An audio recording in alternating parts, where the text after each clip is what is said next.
Manne quotidienne, un guide de dévotion journalière. Mercredi 13 novembre 2024. La grande vertu de croire. Texte, Jean 20 versets 24 à 29. Verset clé, Jésus lui dit, « Parce que tu m'as vu, tu as cru. Heureux ceux qui n'ont pas vu, et qui ont cru. » Jean 20 verset 29. Un jour, deux croyants ont rendu visite à un homme de leur quartier pour lui présenter Jésus-Christ. Alors qu'ils entamaient la discussion, leur hôte leva brusquement sa main, paume ouverte et leur dit de ne pas perdre leur temps. Il a dit, « J'ai dépassé le niveau de la croyance, je suis maintenant au niveau de la connaissance. » Il pensait qu'il avait l'air sophistiqué et éclairé dans les choses de l'esprit. Mais tout cela n'était qu'un mauvais placement de priorité. Comme le disent les Écritures, sans la foi, il est impossible de plaire à Dieu, car celui qui vient à Dieu doit croire qu'il existe. Hébreux 11 verset 6. En d'autres termes, vous ne pouvez pas vraiment connaître le Seigneur tant que vous ne croyez pas qu'il est Dieu. Thomas avait cette tendance à douter des choses.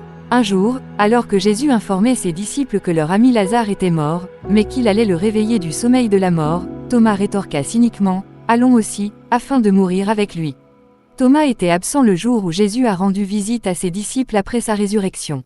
Lorsqu'il fut informé plus tard de la visite du Seigneur, il insista avec véhémence qu'à moins de voir les empreintes des clous sur sa paume et d'enfoncer son doigt dans la blessure sur son côté, il ne croirait pas que Jésus leur avait rendu visite. 8 jours plus tard, Jésus revint au moment où Thomas était présent et l'invita à examiner sa paume blessée et à mettre son doigt dans la blessure sur ses côtes. Il l'a exhorté à ne pas être incrédule mais seulement à croire. En attendant cela, Thomas tomba, adora et déclara Jésus comme « Mon Seigneur et mon Dieu ».